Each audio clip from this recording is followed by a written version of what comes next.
All right, everyone. Here we are again. It is From the Margins with my great friend, James Auffant. Jimmy, hello. Good to see you. Let's just jump right into it. It's been a hell of a week. Hey, Tuesday was so blue that Bluey even got scared as how blue it became. So, wow, this is really blue. Uh, and it was not only the two governors and the mayor of New York. Uh, the the attorney general of Virginia should have never been reelected. Let's call it like it is. Those Yes, texts did not help him, but that's she got good. he got on her coattail and got 51%, and he's still Yes, the attorney general. Uh, and it went, and now people just voted Democrat. In Philadelphia, we got the four judges confirmed, and yes. everything looked great. It was a great night for everybody, but I have one thing I want to say to Mr. Van Jones, who was on CNN, together with your friend from Chicago. Oh my God, he was in Obama's campaign. Oh, Right. Yes, yes, yes, yes. I okay. know. Yes. Look, I'm going to say Excellent. Axela. He Yes. has a weird last name, not like us that we have a font or a Washington. Those names everybody knows. Yeah. Okay. Uh, they came after Mandani's speech and said that they were disappointed because he could have taken the chance to reconciliate with the others. He could have taken this opportunity to bring in those people who campaign against him, and that the statement that he hopes this is the last time that he pronounces the name of Mario Cuomo, and is wishful that he has a great retirement in private life. It, they did not appreciate it. They thought he should be more reconciliated.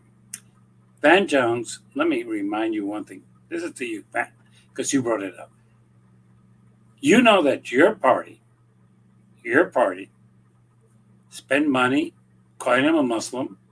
Very racist for a Democrat to do that, but they did that. You spend money calling him a young, inexperienced person. You called him a socialist. You called him everything you could. You did some really dirty campaigning. I thought that was a Republican thing, but apparently the establishment and the Democratic Party has no problems doing that.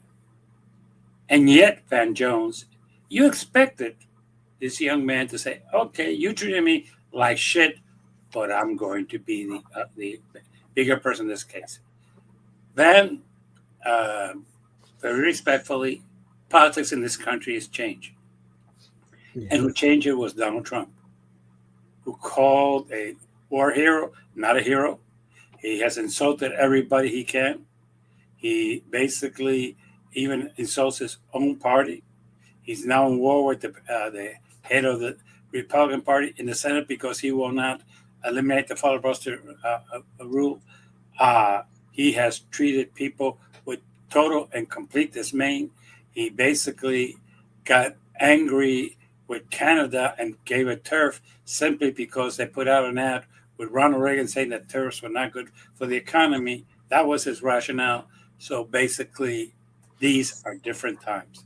If you're going to treat somebody with disrespect, like your party did, Ben Jones, if you're going to lie about somebody like your party did, and if you're going to treat somebody simply because of a religious belief the way your party did, don't expect them to embrace you. You act with decency, and you will receive decency. You act disrespectfully, and you will receive disrespect. This bullshit of uh, uh, Michelle Obama, when they go low, we go high. Bullshit that no longer works in politics. Out the People door. like a leader who insults the other leader and who fights for what he believes in or she believes in, and that's the way you gain respect now in politics. Now, Mr. Olakos, I have something for you too. You wanted him to be the bigger man. You know who should have been the bigger man in this whole thing and was very petty and was completely disrespectful and disappointed me to no avail? Mr. Barack Obama. You were in New Jersey campaigning for sheriff. Right. That's an hour away from New York. An hour away and in a plane. And if you take a helicopter across and go to Manhattan, it's 20 minutes. Okay. Did you go into New York? No. Did you endorse Mr. Mamdani as a Democratic candidate? No. Did you help his campaign? No. You helped Jones in Virginia. You helped the candidate for governor in Virginia and the candidate for governor in New Jersey, and you helped the 4 judges get elected in Philadelphia. You disrespected your party's nominee. Let's call it as it is. This is your party's nominee. Yeah. You should have said, okay, I'm here for you. No, you did not show up. You did not campaign. And when you saw how low your party went, you said nothing. So when they go low, we go high. Well, apply it to yourself, Barack, because your party did some really low campaigning. Oh, these were PACs. Bullshit. We know where these PACs come from, and we know, especially when they're pushing Mario Cuomo. They were not pushing the Republican, and Adams was already out of the race. So basically, we know who they're pushing. And with all due respect to you, I'm extremely disappointed in your lack of a backbone. Now, I've said that and got it off my chest. Look, I'm extremely happy that despite how stupid the Democratic Party worked in New York, to see a victory of the type that we saw. We saw a victory with a candidate winning by with 1 million votes in an election, off-year election on a Tuesday, where, by the way, New York, you had to go to work and come back, and yes, you had early voting, and yes, you had voting by mail, but winning significantly. Granted, I've been told, and this is true, that running against a sex offender is not that difficult, but yet still, he won significantly. He showed a lot of you 3 things. And this is something that is interesting, at the hypocrisy of the Democratic Party. Okay. What 3 things that the New Jersey, Virginia, and New York campaign had in common? You had 3 unconventional candidates, definitely with Mamdani, whose policy platform was very progressive.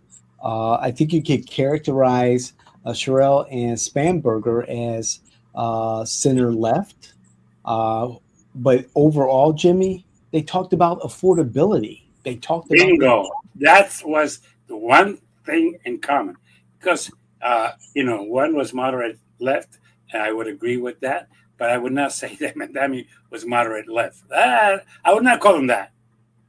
Call him a lot of things, but moderate left, I would not call Mamdani.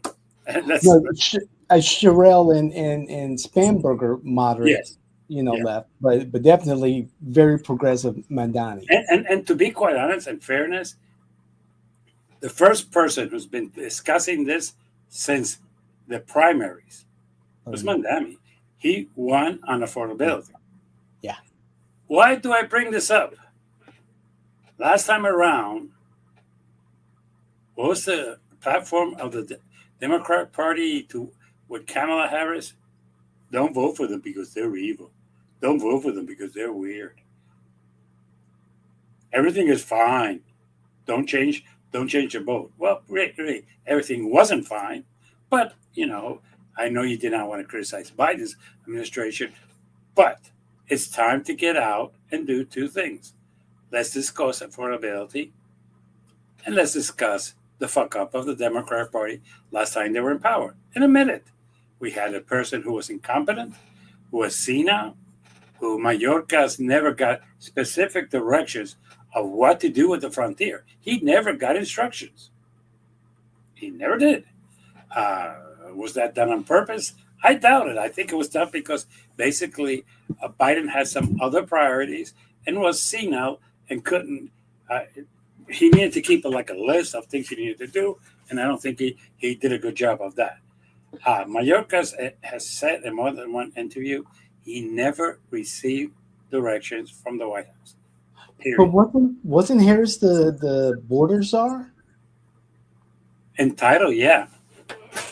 But she cannot sneeze without Biden's permission. Okay. All right. Fair enough. You create these positions and you make them. It's like right now, we have a border czar who follows the instructions of Donald Trump. He does not have full discretion. And neither did.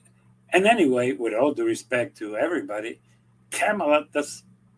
You could give her that job. That's way above a pay grade and her mental ability. So it was not a good fit.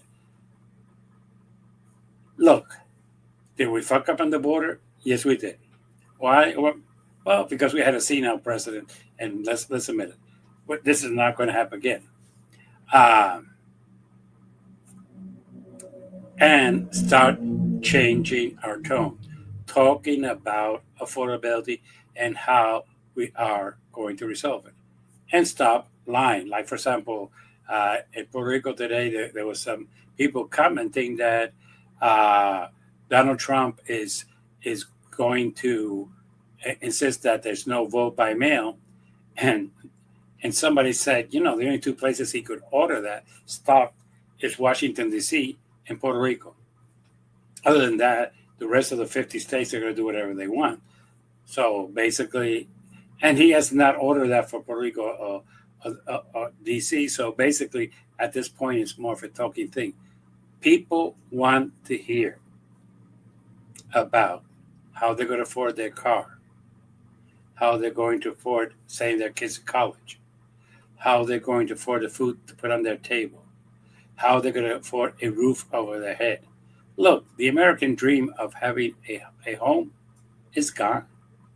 We all know that. Those of us who are of a certain age that we're lucky enough to be able to afford a house, we're doing great. We are. But to think that everybody out there could go and buy the American dream, no. Cost of food, cost of gas, cost of medicine, cost of health, which are two different costs. One is seeing your doctor, and the other one is buying the medicine he prescribed you. Just so you know where I'm coming from, is outrageous. You elected a person who said, "I will fix this day one. I will get you. Your medicines will be so cheap that you could not worry about it. Gas is going to be so. Food, none of them has happened." His big new thing is that to reduce the price of beef, he's going to bring beef from Argentina. That's 28,000 miles away. I just hope on the road, in the ship, that the freezer doesn't break down, because if it does, we're fucked. This is how we got into this trouble, buying things from outside of us. This is how hypocritical and much of a liar Donald Trump is. We want to produce everything here. We want to bring everything back. By the way, my solution to reduce the price of beef is to import beef. Is that a contradiction of terms? Does that make sense to you? Because to me, it doesn't. But it was an interesting week. And this is where I'm going to ask you a question. How do you feel about those who are claiming that the Democrats have an easy way to win the midterms based on what happened last Tuesday? Or do you still think they have to work it hard to get it done? Oh, Jimmy, I can answer this very quickly. No, it's not going to be easy for the Democrats. There should be some celebrations for the Democrats. However, the midterms and the politics of the midterms are completely different than what we saw on Tuesday, November 4th, 2025. Back in 2027, you had Nordstrom, you had Blasio in New York, you had Murphy, I believe, in Jersey, winning, all Democrats. And look where we are right now. So the lesson to take from this is that there's really nothing related, very little related to what happened on November 4th, election night, to what's going to happen on November of 2026, the election night, that night. You still have to go after your votes. Every candidate is different than a Mamdani or a Sherrill or even a Spamberger. The Democrats have to work on messaging. Their messaging work, affordability. Stick with it. Now go after your votes. That's it, Jimmy. Well, my thing is reverse of everybody. I'm going to ask you this question in a different way. Okay. 2026. The Republicans' campaign is that Mamdani is the future of the party, and that he's a communist, and that Democrats are communists, and that Democrats are not good for the country. And let me attack everything I can about the Democrats. They're going to make Puerto Rico and Washington, D.C. a state to take over the House and that.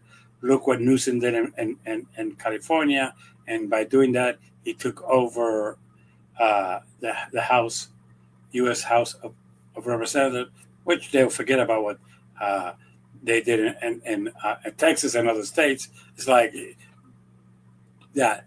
Do you think that will be a winning combination? No, no, Jimmy. Emphatically, no. It boils down to what's that saying, Jimmy, that we know so well? The economy's stupid, and Trump is on the ropes. I still think that the Republicans and Trump are winning because they still hold control the levers of government. However, with the Supreme Court ruling or its decision on the tariff case will play an incredible impact on the midterms. This decision will determine whether or not Trump is, legally, constitutionally allowed to levy tariffs without the consent or without lawmaking by Congress. They can hoot and holler about, Mamdani being the future of the Democrats. Okay, check. Sure. They can hoot and holler about Newsom redistricting, the, gerrymander California in a manner that, helps Democrats and, it disenfranchises conservatives. Okay, check. It doesn't mean anything if people are hurting and suffering economically. And like you said at the beginning of the show, if folks can't put food on the table, they can't afford to send their kids to, trade school or college. If they're losing their jobs or the prospects for a job or to buy a home or to afford even an apartment is just not there, all that doesn't matter. You have the point. And the point that most people won't discuss is, now let's take the other. Democrats can talk about affordability. They can. Yeah. Because they're not in control of the government. They have not created any policies that have created this problem. Republicans cannot talk about affordability. They really can't. They really can't. Why? Because they control the House, they control the Senate, they control the presidency. If there's a problem with affordability, it's your problem, and you haven't dealt with it effectively now. Now, if I was the Republicans, what I would do is I was trying to do something about affordability and make sure that when the election comes around 2026, prices are down. But they can't. They're too corrupt to do that. They take money from all these special interest groups, and they're not going to go against President Trump. They're going to go down losing the House and possibly, this is something that might sound weird, and possibly the U.S. Senate, but they won't contradict Donald Trump. They will not do anything that would cause them to break away from the grip he has on them. And that is the biggest problem in my mind that Republicans have, is that Donald Trump says fart, and they say how loud and for how long. Because they don't have a backbone. And because to a certain degree, if he goes and anoints somebody else as candidate for governor or for House or Senate, you're done. And it has happened in the past, so let's stop pretending that that's an illusion. It's happened. As a matter of fact, right now we're about to have a moron who's a great congressman, according to many people. I don't know what he's done, but I'll give him this credit, whose wife promotes eliminating public schools and creating only charter schools in the state of Florida as the anointed candidate by President Trump. Yes. Representative Donalds. Yeah. And there are some Republicans running against them. Question is, can they win a primary when they're not Donald Trump's candidate? That's going to be a good question. Mm-hmm. And at least the Republicans are smart enough, not as dumb as Nikki. God, is she dumb? That she wants an open primary. Republicans don't want an open primary. They want their militants, their people in line. You do what Trump says. You go in there, you march, and you elect Donald as your candidate for governor. Now let me ask you a question. This would be an interesting thing. Yes, and this is where I find it interesting. Do you realize that if Donald wins the Republican nomination and that means wins the Democrat nomination, we can make a bold prediction? You know what that is? Yes, sir. Florida will have its first black African American governor ever. We don't know which party, but but I do want to add to what you were saying about Byron Donalds, Representative Donalds' wife, advocating for privatization of the public school system. When I heard that, I was like, okay, let's peel back some layers here. And this goes back to then Representative Congressman Ron DeSantis favoring and promoting heavily school choice, particularly in minority communities. And as the analysis came back, one of the things that helped Ron DeSantis in winning against Andrew Gillum was the fact that members of minority communities, like the African American community, liked the idea, voted for the idea of school choice.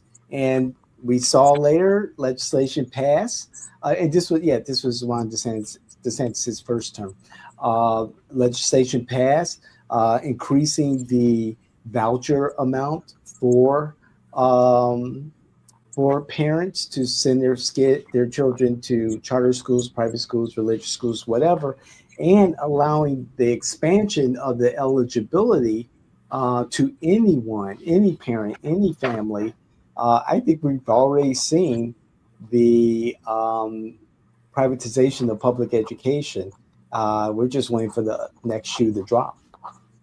You have a point, but also there's a reality that we don't talk about.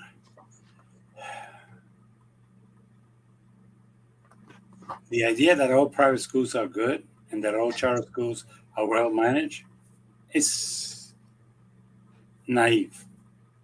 Suspect. That's like saying that anybody who prepares a hamburger is going to be great. I've had some bad hamburgers in my life. Trust me. I've had some weird hamburgers in my life. Trust me. So, no. I'll give you an example. I have a client of mine who basically the vouchers have screwed him over. And I mean, major league. Major league. And you're going to say, how? Well, he was in special classes in public schools. He was struggling in special classes in public schools. And he was put in a religious, and I say religious because it doesn't have a denomination. Okay, so I'll leave it at that. School. It's just called a Christian school. Okay. And all of a sudden, this kid has A's and B's. You put him in front of a judge and ask him to write his name. He could write his name, and you could ask him how much is A plus 14, and he'll say 18. You could ask him to write simple words as possible, and for the record, he's 14, so it's not like he was 8 or 9. So because he was 14, he couldn't spell it. He just couldn't spell it. Yet he has A's and B's in English. Math, he has A's and B's. Basically, the way they're motivating these parents to go there is, look, we're going to give them a better concentration of teaching and stuff like that. By the way, for those of you who do not know this, in private schools in Florida, teachers do not have to be certified. They don't.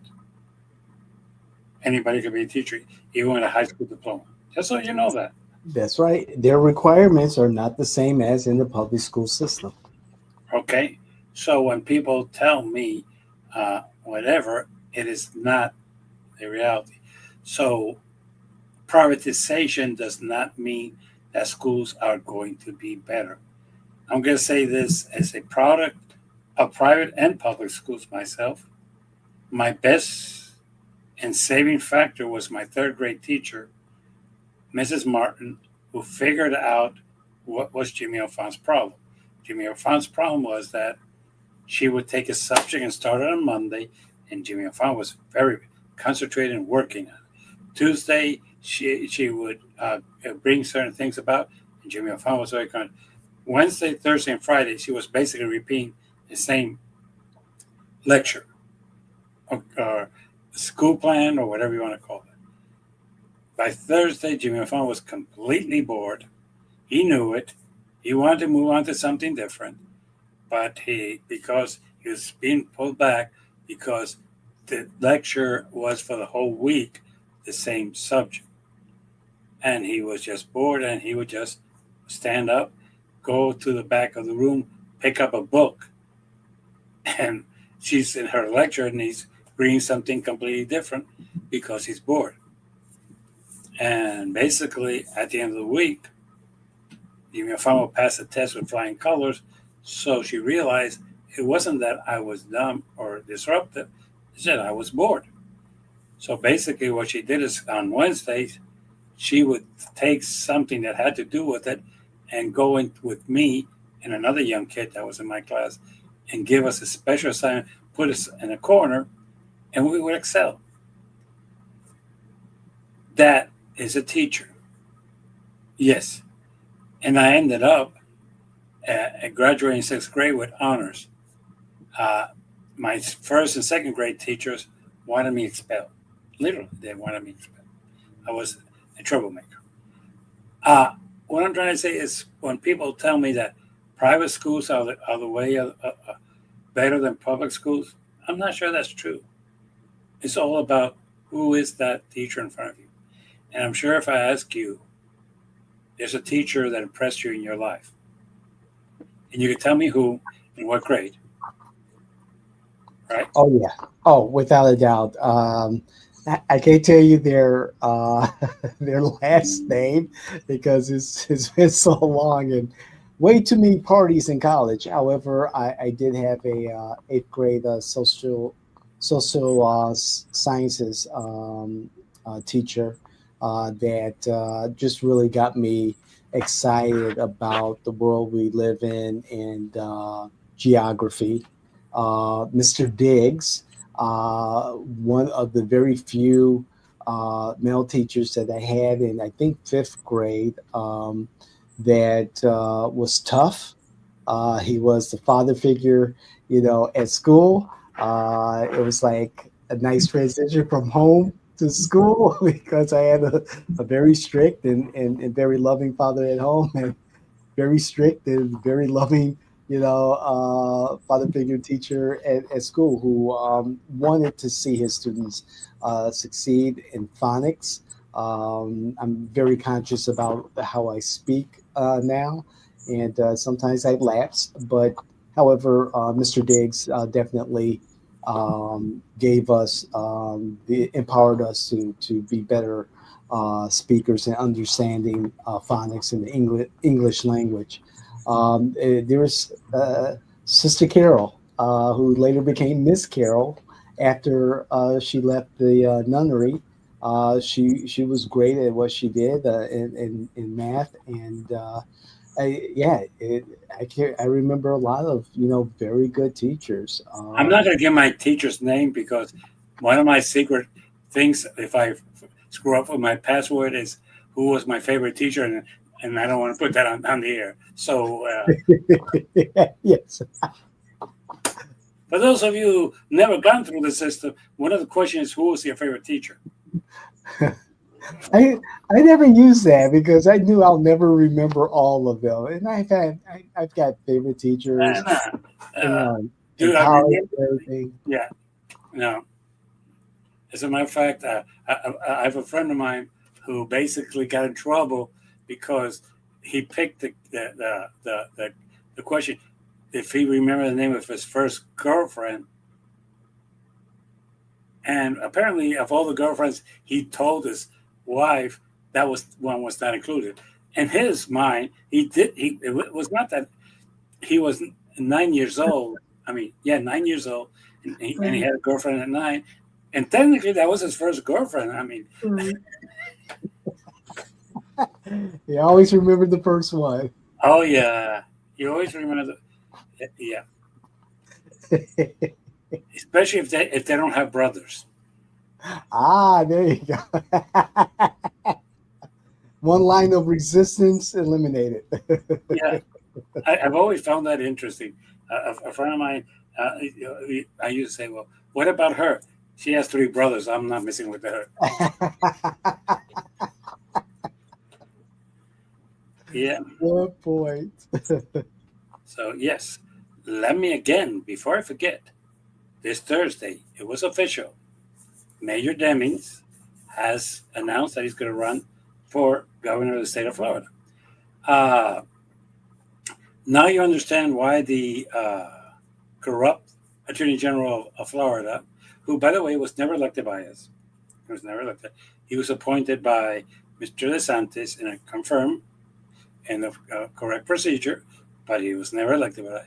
And the CFO, who was never elected by us, but confirmed and appointed by corrupt DeSantis, came and said all these things bad about Orange County. And when the press asked him, well, can you be more specific? That was in April of this year. We're still waiting for an answer. It hasn't come through. And the reason is because I can't be specific. Is what they were trying to do is scare Demings from running away and from running for governor. The rumor for governor for Demings, if between you and me, it's been for the last 2 years. You would say, Right. yeah. So it's not like, ooh, where did Something. this come from? No. However, Jimmy, Yeah. just about maybe 2 hours ago, the CFO, Mr. Egolia, was here, had a press conference here in Orlando to specifically talk about the audits that the FAFO office, the CFO's audit division, made here in Orange County, and specifically pointed out Orlando. I haven't viewed the recording yet. However, what part I did see, he pulled up a placard, a bulletin board, and on it showed in the first slot it showed Mayor Demings, and underneath was $100 million wasted or something to that effect. And then it showed the mayor of, I believe, Gainesville. I think Gainesville, and I think also Jacksonville was on there. But again, I haven't watched the full video. However, again, he was in town, and Okay, did he say that $100 million and what was it wasted? I'm sure he was going to, but I don't know exactly. I don't know exactly what the details are yet. And I was hoping it would get started before we started our recording, but I didn't get to it in time. Okay, we could talk about it next week. Knowing him, I would not put too much credence into whatever comes out of his mouth. We know he's as corrupt as DeSantis and the Attorney General, so I don't trust him as far as I can throw. Now, having said that, we know that we had our party on the 30th of October. As of today, the map is official. The Office of the Supervisor of Election is working with it. And yes, some people have put in their names as candidates. We know that. We have a Shakespeare in District 7. I say that because I find that last name fascinating. We have an actor in District 7 too. That is not Shakespeare. And we have some other people. Now, and we have rumors of other people who are going to run, and we talked to them and they've told us, yes, they're going to run, but they have not made it official. There's no paperwork submitted saying, hey, here is my name and here is the requirement. So they can campaign, they cannot fundraise. Mm-hmm. And these days of fundraising, I'm not sure how it works out. It's interesting that in the city of Orlando, also we had a recent election. Somebody told me that the results were predictable. Yeah, really, when your biggest opposition is somebody facing felony charges and who everybody believes is corrupt, and you beat her, not that significantly, you beat her, but I'm not gonna say it was was it a double digit or not? I cannot. I don't think so. I don't think it was double digit. I can check though. I mean, it was not that close, but for me, you're running against a person who's pending trial for felony charges, who was removed because of the felony charges, who, if you elect them legally, I'm not sure if the governor could say, hey, you're pending criminal charges, I'm removing you and appointing somebody else, or calling a special election, if that could happen. But realistically, she was unable to raise any money, seriously, because of that. And basically, the turnout was kind of low. But when you're saying, hey, we won that race, yeah, but who are you running against? Yeah, a previous person was in office, but still somebody who... I do have those numbers for you, Jimmy. Okay. Shamrose defeated the former commissioner, Regina Hill, by nearly doubling the number of votes as Commissioner Hill had. Shamrose had about 51.8%, and former Commissioner Hill had 32.7%. So about 1,225 votes Shamrose to 773 votes for former Commissioner Hill. Total votes cast in this particular commissioner race, 2,363 votes, Jimmy. That's horrible, horrible. And it was the lowest voter turnout amongst all three of the city commissioner races. That's true. That's true. Mm-hmm. And considering who backed Rose, I would have thought she did better. And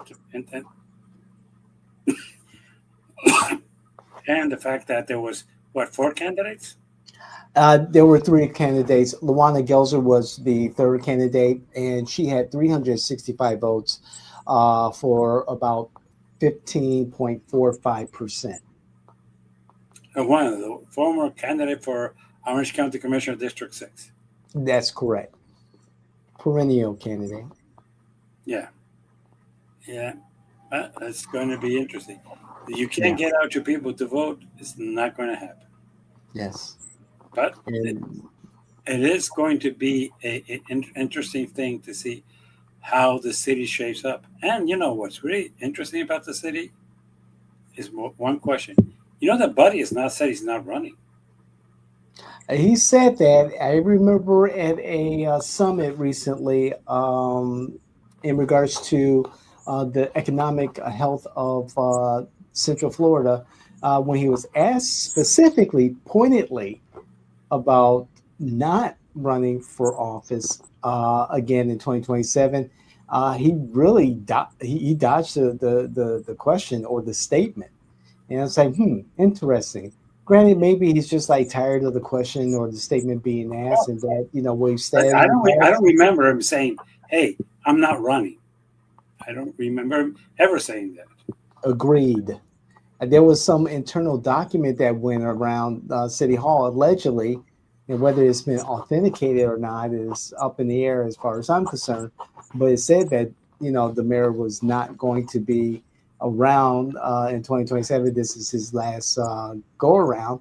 However, the context of the letter and why it was sent out was questionable in itself. And it was not sent out by him. Exactly.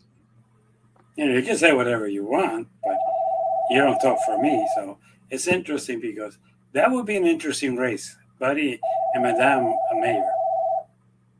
Not a mayor. Mamdani Escamilla. That's a joke about it. That would be an interesting race.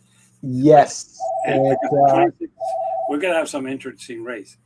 I'm going to make a bold prediction. I think that Demings could take out Jolie. Sure. I think so. Easily. And that would be an interesting race. And if they run a good campaign, Demings can win. He's not running against somebody who's really well known or liked. That's true. And I would just want to see Republicans be motivated to go out in 26 when Trump is not on the ballot, and that their biggest thing is to go out to vote for an African American man to be the governor of the state of Florida. I'm not sure that would motivate them. What else is there in Florida on the ballot in 26? Oh my goodness! From congressman to Senate, I believe that Senator Ashley Moody is running for a full term. You have CFO. I think you have just about every. You have CFO. You have Attorney General. You have all the congressmen are going to be up for re-election. Yeah, and that's fine. And the senators are going to be up for. Some of them are going to be up for re-election. The concern that I have is that we all know, and this is a known factor that nobody would argue, that in non-presidential elections, the turnout is lower. Right. And many of the decisions are made in the August primary here in Florida, when you have the school board races and the county commissioner races.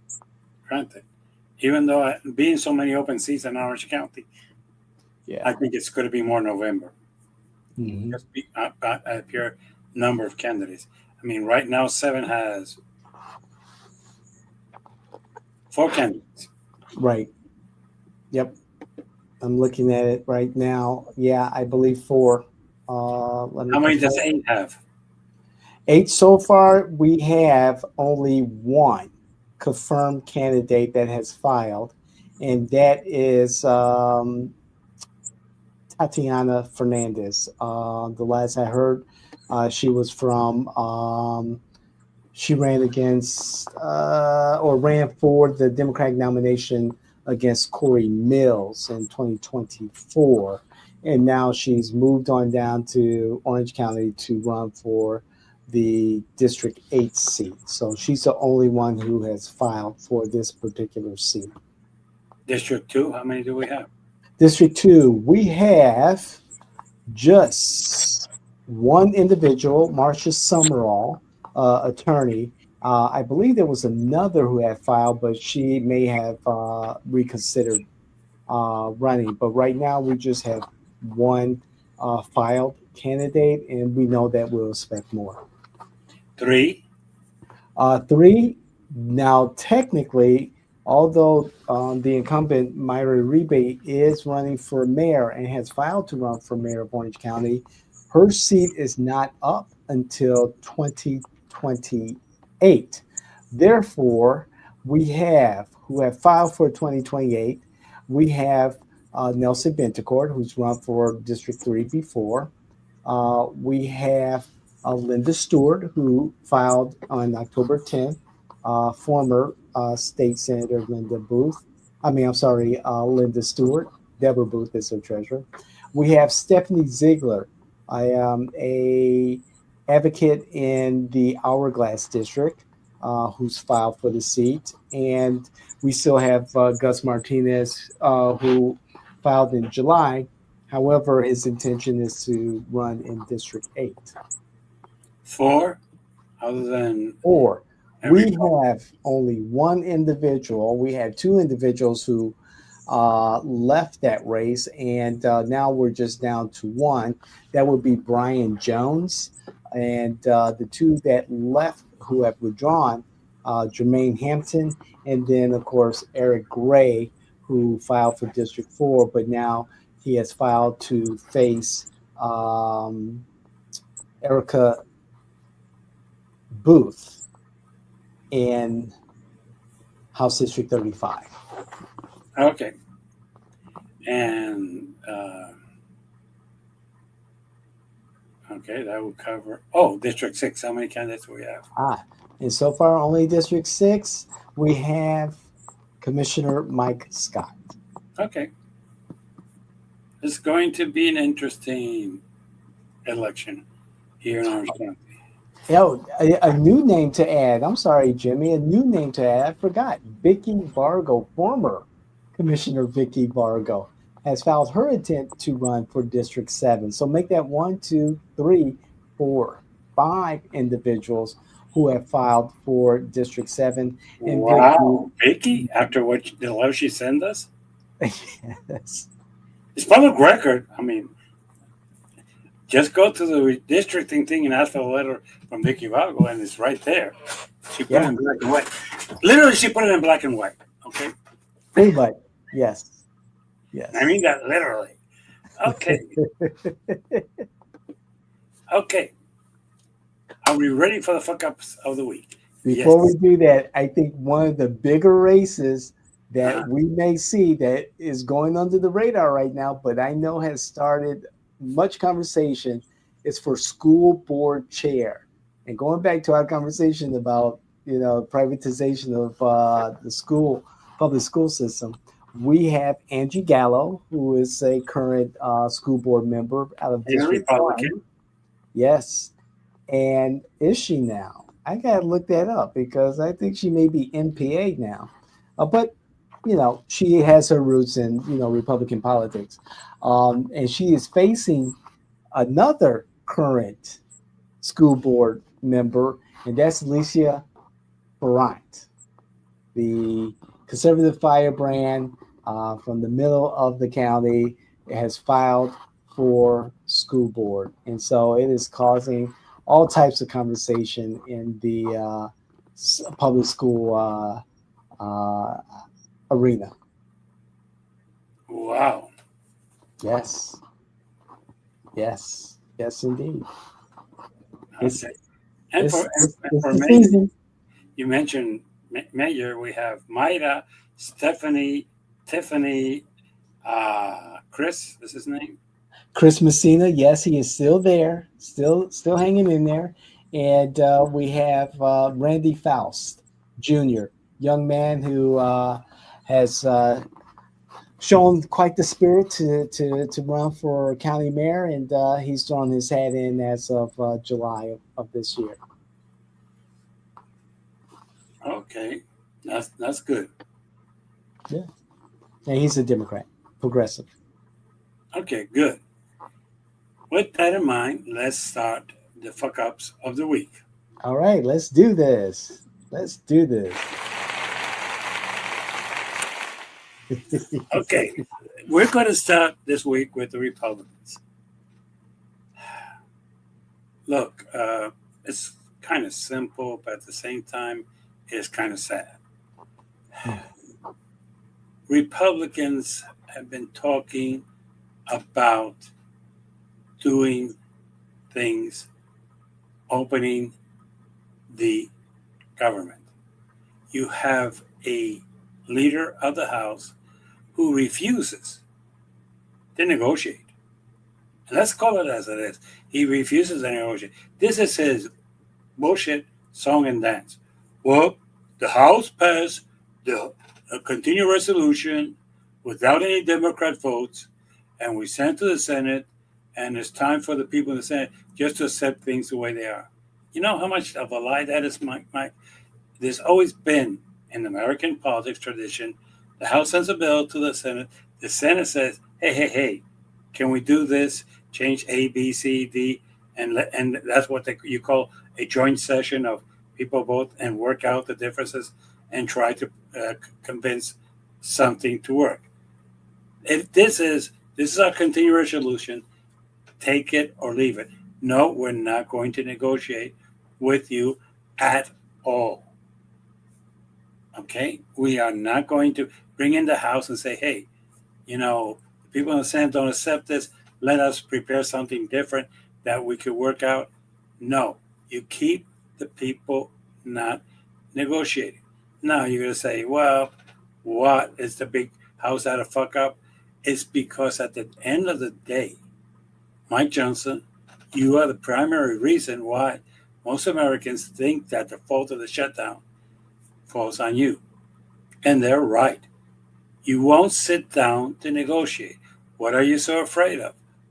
That you don't have the directions from Donald Trump to do so? To the point that all he could think of is end the filibuster and just take and vote and do whatever you want, which is never going to happen? No. That is the fuck up of the week of the Republicans. Now, Democrats, you have a big one. You have a really big fuck up. The only old fart that's saying I'm out of here is Nancy Pelosi. Chuck Schumer wants to keep sucking on the TD. Mario Cuomo wanted to continue sucking on the TD. And all these people want to continue. So what did you do? You send a message to the youth and the liberals of your party.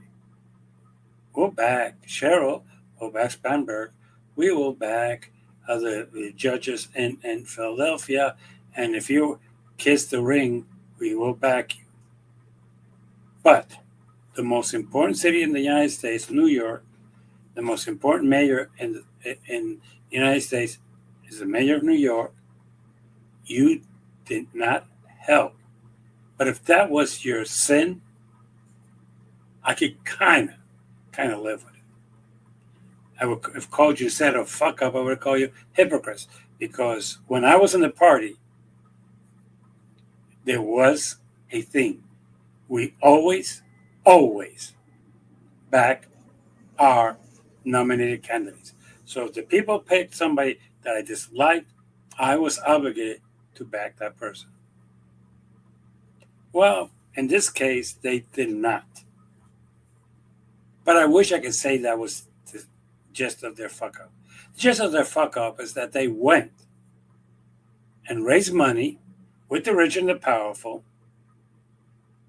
to disrespect their own candidate from their own party, picked by their own Democrats, calling him a Muslim, calling him a socialist, saying that that he was lying to them, that there was no way he could keep up with that promise, and going out and saying that he is dangerous for the Democratic Party, including Bill Maher, who's an idiot, said that this would be the end of the Democratic Party.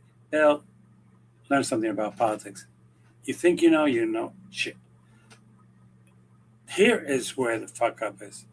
You have antagonized a young man who has shown you one thing that you can win with, which you copied from him. The affordability thing was started by him. You copied him. You modified it, and that's fine. That's your right to do so. But you've copied his model. Now that he got elected, the next day, he didn't wait 2 weeks or a week. Next day, he started working and said, here's my transaction committee.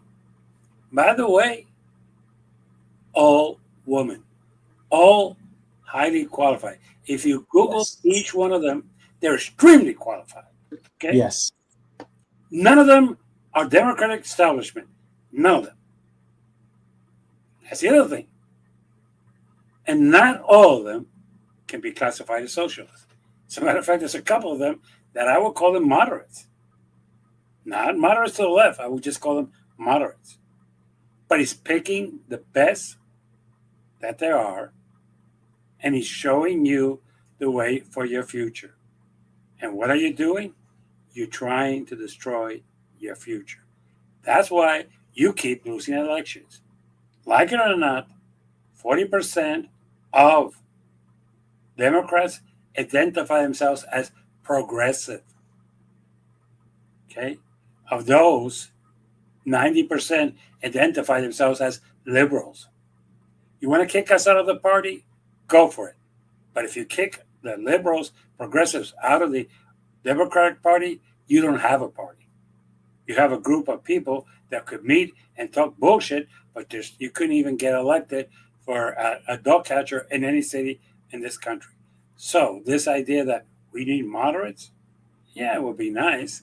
But the truth of the matter is that moderates do not get the public, the people at meetings like OAC does, like Bernie Sanders does, like Mamdani does. So if you want to go centrist, you can do that.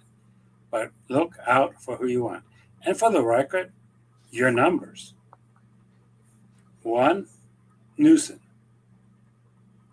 2, AOC, a Puerto Rican woman. Holy shit. Mm-hmm. That's number 2. And not that far behind from Newsom, for the record. Not that far behind from Newsom. Okay? And third, it just shows you how much of an idiot Democrat could be, is Kamala. God, she just lost the last election. Why are you bringing back recycling somebody who cannot win a campaign and put in number 3? But then again, Democrats have always had a wish of electing a woman president. Hope you can. Oh, I see. Whoa, whoa, whoa, whoa, whoa, whoa. Okay, that's fine. With that, I'm going to invite you to hit those buttons, like or dislike. I don't care. I really don't.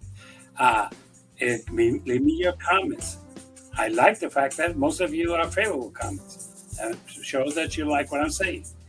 And last but not least, subscribe. That also helps us. But we will be back next week, hopefully, and from the margins. This is James Auffant saying goodbye. David? We'll see you the next time, Jimmy. And thank you to everyone for joining us from the Margins with James Auffant. Take care. Take care, Jimmy. You too.